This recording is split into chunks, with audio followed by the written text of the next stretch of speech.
Hello, j'espère que tu vas bien. Écoute, moi ça va, nous sommes devant les administrations portugaises. C'est la mairie. Pour que je puisse faire... j'ai ma carte d'identité portugaise et mon passeport qui sont périmés depuis 2015. Et donc c'est l'occasion ou jamais de les refaire. Et apparemment ici c'est pas long du tout. Donc ça ouvre à 9h. Mon père nous a fait partir 1 heure avant, je sais pas pourquoi, parce qu'apparemment il s'attendait à ce qu'il y ait beaucoup de monde, mais nous sommes hors période de vacances, donc pas grand monde. Juste là derrière moi, si tu vois là, c'est un arbre, il est centenaire, même plus que ça. Je vais pas trop m'éloigner parce que ce truc il ouvre dans 10 minutes. J'irai, je te montrerai après. C'est l'un des plus vieux arbres d'Europe. Il y a le tronc comme as. Je l'ai toujours connu, l'arbre. Là, je te montre un petit peu. Donc on est à Alijó. C'est la ville dont dépend mon petit village en fait. Et là, nous, ça s'appelle... je sais plus comment ça s'appelle. Les Fluminenses, je crois que c'est ça. Il fait super beau, il va encore faire beau aujourd'hui. Le temps, il est comme en France, comme sur Amiens, il est aléatoire. Super froid la nuit, mais sa mère, hier la nuit, on est descendu, il faisait 8 degrés quoi. Le matin, quand tu pars, c'est pareil, il fait frais. Mais arrivé là, il est 9h du matin, il va faire chaud. Donc, je vais crever de chaud un peu, mais c'est pas grave. Ah, ma mère m'appelle. À tout à l'heure. Bon, j'ai couru pour rien. Figure-toi que la petite madame, alors ici c'est pas du tout comme en France, hein. La petite madame pour ouvrir son bureau, elle s'est aperçue qu'elle avait pas ses clés. Donc elle a appelé je sais pas qui qu'on vienne lui amener ses clés. Donc voilà, écoute. Et je vais en profiter parce que là où je vais pour ma carte d'identité, ils font aussi ils appellent ça le registre civil des entreprises. Et moi je t'en avais déjà parlé il y a quelques mois, je veux absolument bouger EORA de France parce que j'en ai marre de donner tout mon argent à l'URSSAF. J'en ai marre de payer des cotisations qui ont encore explosé, qui ont encore augmenté. Et j'en ai marre de ne pas me verser de salaire correct en fait. Donc je vais essayer de la déplacer ici. Je vais essayer de la déplacer au Portugal, je vais voir un peu comment ça se passe. J'ai une adresse puisque j'ai la maison de mes parents qui est aussi la mienne. Donc je vais voir pour la déplacer ici. Pour mettre son siège social ici, comme ça j'arrêterai de payer l'URSSAF. Parce que c'est bon, c'est pas possible hein, à un moment. Quand tu fais 100 € de vente et que tu dois en donner 40 à l'URSSAF, enfin voilà quoi, à un moment, tu sais pas pourquoi tu vis quoi. Pour la gloire, probablement, comme en France, pour la gloire. Donc voilà, écoute. Et puis donc après, il faut que je file à la pharmacie, parce que j'ai pris une huile. Hier, j'ai fait mon yoga du visage, et j'ai pris une huile, mais sauf qu'elle glisse pas. J'ai jamais vu une huile pareille. Donc hier, je me suis fait beaucoup plus mal avec le gua sha que prévu. Donc du coup, voilà, j'attends prendre une petite huile d'amande douce ou un truc tout très simple, un tout petit flacon que je pourrais peut-être laisser ici. Et puis voilà. Et puis après, mon père va essayer d'aller voir une agence de voyage pas loin pour prendre des billets d'autocar pour partir à Fatima. J'ai dit qu'on le ferait en voiture. Moi, ça me dérange pas de conduire. D'ici à Fatima, il y en a pour 3 heures de route. Il veut pas. On prendrait un autocar et puis on resterait là-bas. On partirait demain. On resterait mercredi. On reviendrait jeudi après-midi. Et on louerait une petite chambre dans un hôtel là-bas. On va voir. Il reste encore des trucs à prévoir. Donc, on reste encore des trucs à prévoir. Bon écoute, je vais te laisser et puis je te reprends dans la journée. Regardez-moi la taille de ce tronc d'arbre. Il est magnifique. Et quand je suis venue en fait, ils avaient mis un truc tout autour.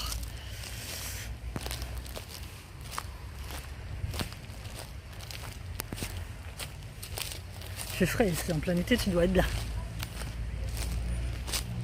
Là c'est l'église d'Alijó. Je n'ai pas souvenir d'y être rentré. Il n'y a personne là, tu vois bien que les gens ils sont plus en vacances du tout. Tu vois les petits mosaïques là, traditionnelles portugaises, j'adore.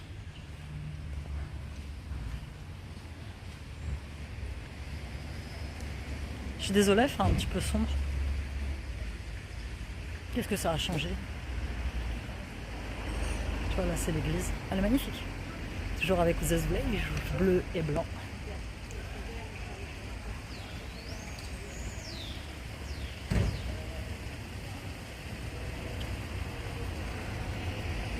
J'adore cette petite ville, elle est très sympa.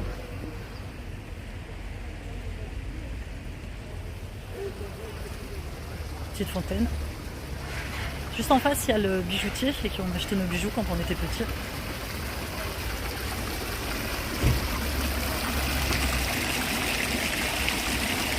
Bon, sinon, ma carte d'identité, c'est bon. Je la reçois normalement avant vendredi. On est lundi. Je comprends pas pourquoi en France ça met 4 mois. Sinon. Ah ok. Donc ça c'est la pharmacie où je dois aller après pour acheter mon huile d'amande douce. Je comprends pas pourquoi c'est si long. Et je voulais avoir mon passeport, mais il faut que j'ai la carte d'identité avant. Donc mon passeport après, je pense que c'est soit je le fais là, soit j'irai à Paris au consulat le faire directement. Et c'est marrant parce qu'elle me dit bon, c'est quoi votre situation, célibataire, marié, divorcé? Je suis divorcée. Et elle me dit mais comme vous n'avez déclaré aucun mariage et aucun divorce, c'est comme si j'avais toujours été célibataire. Je suis très bien, nous sommes arrangés. Donc c'était plutôt sympa. Bon écoute, là on cherche une espèce d'agence de voyage. On va voir si on la trouve.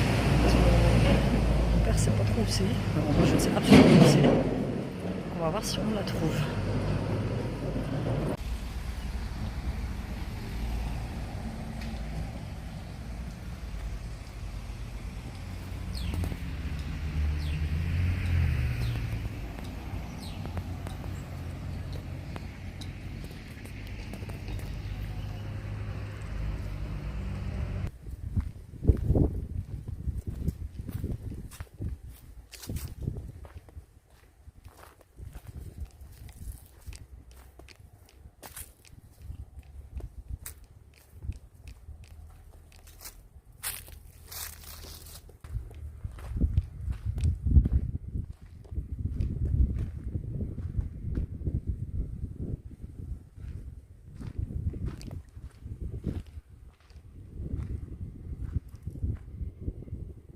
Il y a des tags très sympas sur la maison. Qu'est-ce que c'est que ce délire? Casa assassina, restaurant Petsim. Maison assassine, restaurant Petsim, ça veut dire le pied au-dessus. Je sais pas trop ce que ça veut dire. Bizarre. Je vais faire mes petits coins à explorer que j'ai pas encore fait. Là normalement en bas, il y a un petit chat. Et il y a une autre source, une autre fontaine en fait où je venais petite chercher l'eau. Ça s'appelle Fondo Battiste. Et à la maison de mes cousins de Boulogne qui habitent en France, qui est juste là. C'est juste cette maison là. Et là ici, ouais. Pas cet escalier là, mais l'autre escalier derrière. C'est une histoire vraiment un peu tragique. Comme il y a dans tous les villages en fait. Ah. Je la raconterai peut-être après quand je me serai éloignée un petit peu. C'était celle-ci ou celle plus au fond? Plus au fond je crois. Non, c'était pas celle-ci. Je crois que c'est la maison plus au fond là-bas. Plein de recoins dans ce village. Plein de recoins. Quand j'étais petite, ma mère, curieusement, nous laissait sortir avec mon frère. Alors on allait à la avec confiance, tu vois. Et j'ai exploré tous ces trucs, tous ces recoins. Là, la maison qui était là, c'était un gars, je sais plus comment il s'appelait, mais c'est lui qui faisait tous les travaux de la maison, tous les travaux des maisons. Là, il y a une maison jaune, je connais pas.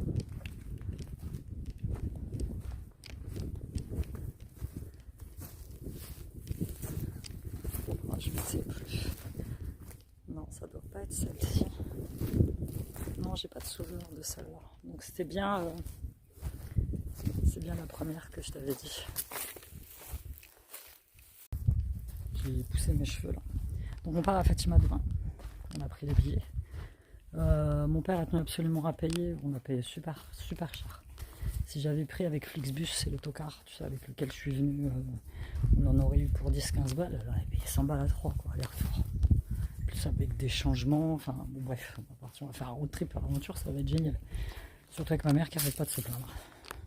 Ma mère, c'est comme ça, elle est contente d'y aller, elle est contente de partir, mais elle nous a piqué une crise parce qu'il fallait qu'elle prépare ses affaires. That's life. Bon, j'ai pris un petit sac à dos, j'ai fait 3 bricoles dedans. Elle coule plus, la source, je l'entends pas couler. Ouais, voilà, mes cousins ils habitent là, dans cette petite maison. Oh la porte. Je sais pas si tu vois la porte sur ma coup de pied, il n'y a plus de porte. Ah, il y a de l'eau. Je te montre. Ça ressemble à ça. Quand on était petits, les dames, elles venaient là, c'était de la voir en fait. Elles venaient là, laver leur linge. Puis nous, on venait chercher de l'eau. Alors tu vois, le problème de ça, c'est que l'eau, elle n'est pas contrôlée. Donc tu sais pas si... tu sais pas si elle est bonne ou pas bonne en fait. Donc moi, je vais pas la boire, hein, je vais pas m'y risquer. Je vais juste me mouiller un peu les bras. Et les cheveux. Ce sera très bien. Par là, il y a plein de vignes. Donc nous, on s'amusait là. Il y avait de l'eau, tout ça. C'était marrant.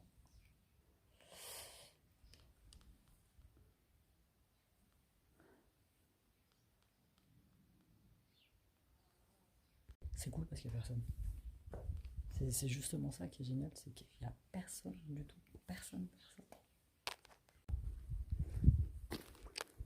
Je vais remonter par là. Est-ce qu'il y a des coins que je n'ai pas encore fait? Ça va, il n'y a pas trop de monde par ici. Donc en fait, je t'expliquais la maison de tout à l'heure, en fait.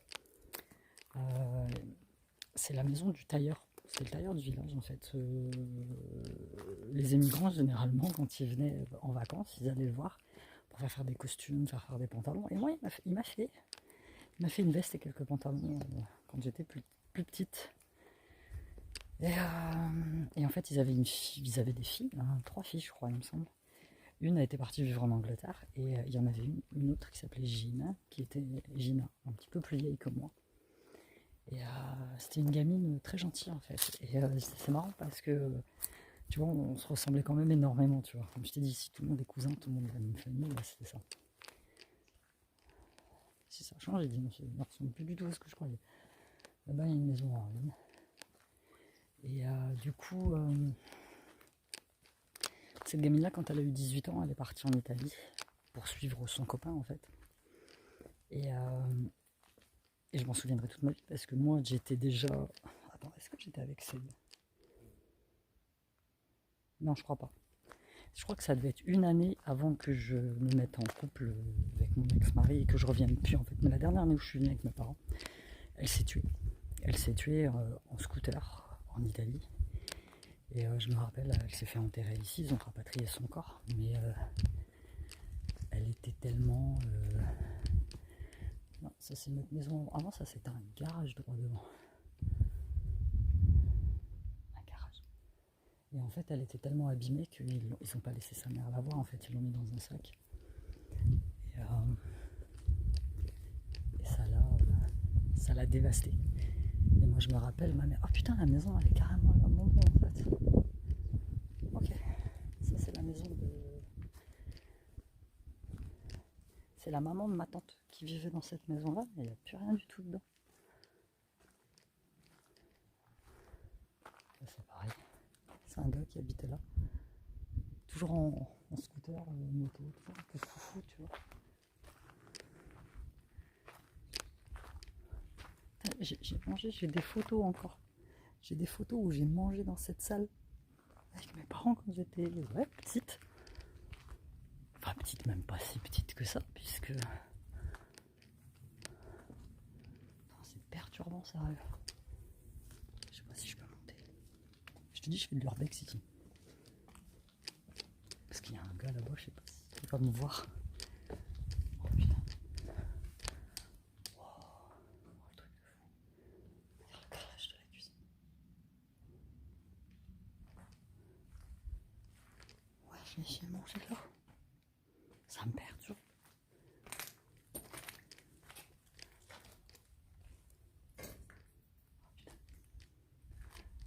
C'est flippant sa mère.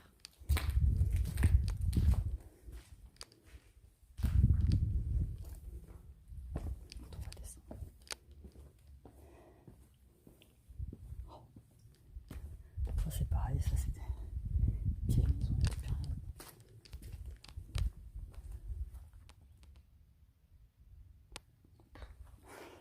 Je vais continuer tout droit.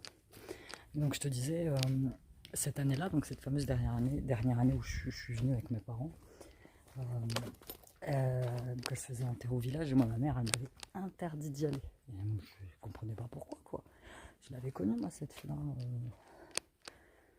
Et en fait, ils sortent de l'enterrement du cimetière, et puis moi j'attendais mes parents un peu plus loin, quoi.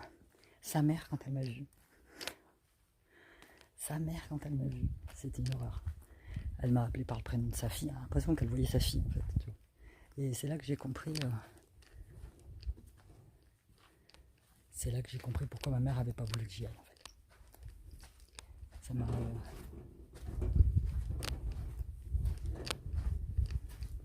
ça m'a dévasté.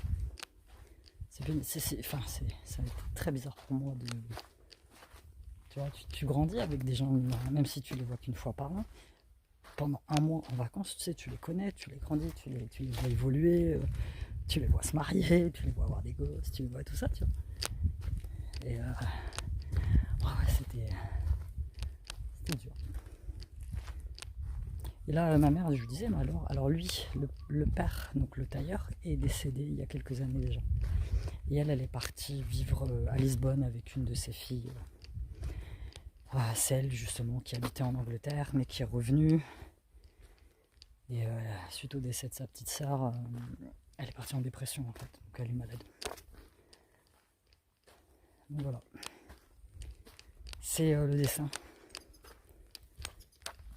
C'est comme ça, tu peux rien faire. C'était déjà écrit, malheureusement, tu vois. C'est cool ici, il n'y a pas encore trop de vent. Voilà, c'était l'histoire triste.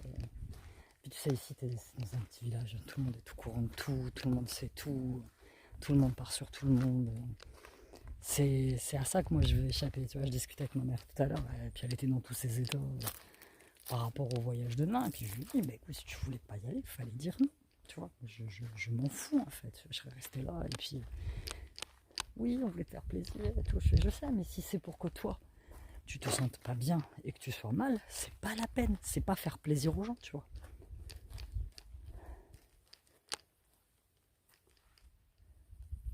Plein de merde.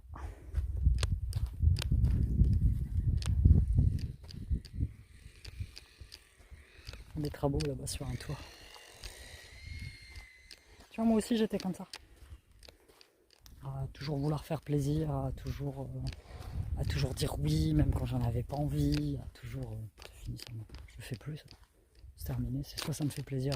Évidemment, il y a des choses auxquelles tu peux pas échapper. Mais dans la plus grande majorité des cas, tu vois, la seule et unique personne à qui tu dois faire plaisir dans ta vie, c'est toi-même. Tu vois, c'est toi-même.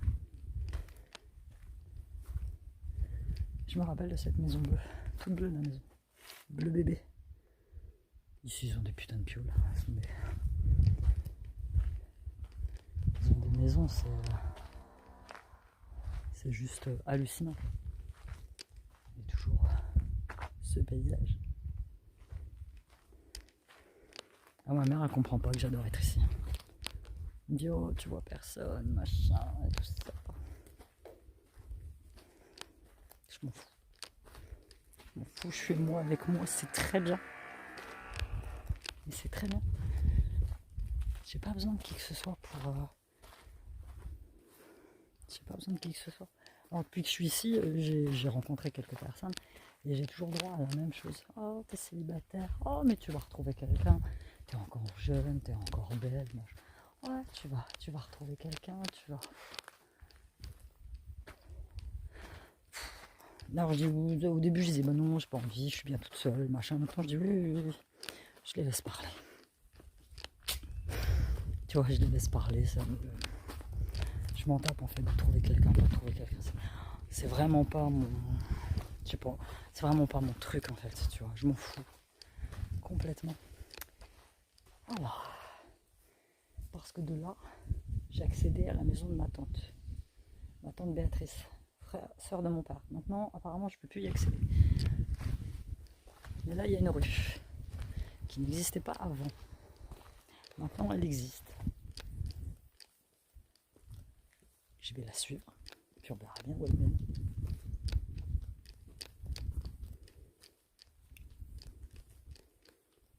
On verra bien.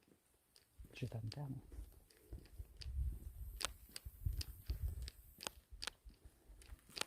Beaucoup de vieilles maisons. C'est pareil. vieille piole où il n'y a plus rien. C'est triste de voir un petit village dans cet état. Franchement, c'est triste. C'est triste, c'est triste.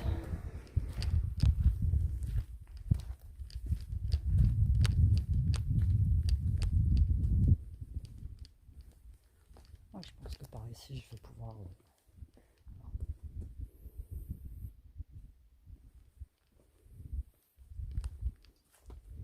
Ah, ici, si tu veux te planquer, tu peux te planquer. Ça m'a fait rire parce que quand j'ai atterri à Porto, il y a 4 gars qui se sont évadés d'une prison à Lisbonne, une prison de haute sécurité apparemment. Et c'est des types 3 ou 4 très dangereux en fait. Il y en a qui sont carrément été enfermés pour séquestration, homicide et tout. Et puis quand j'ai atterri à Porto, j'avais des messages d'alerte. Faites attention, individu recherché, hyper dangereux, machin. Et je discutais avec mon père, et puis mon père, je lui dis, mais s'ils sont malins, ils vont venir s'enterrer dans des villages dans la montagne. Hein. Ici, il n'y a personne qui va les retrouver. Il n'y a personne qui va les retrouver, puis il n'y a personne qui va les faire chier surtout.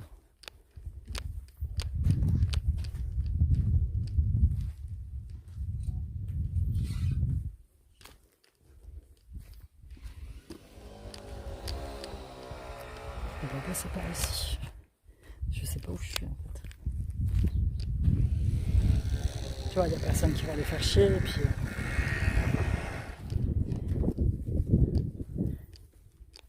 Ici, carrément. Tu veux te faire oublier, ou tu veux... Moi, j'avais toujours dit à un moment, quand tu parlais de guerre, tu sais, quand il y avait eu la guerre en Europe qui avait commencé avec la Russie, tout ça, j'avais dit, s'il faut qu'on se barre, on va se venir ici, il n'y a jamais personne qui viendra nous chercher ici. Oh là là là là. Bon écoute, j'ai déjà beaucoup trop parlé. Je vais clôturer là ce vlog et je te retrouve dans le vlog suivant.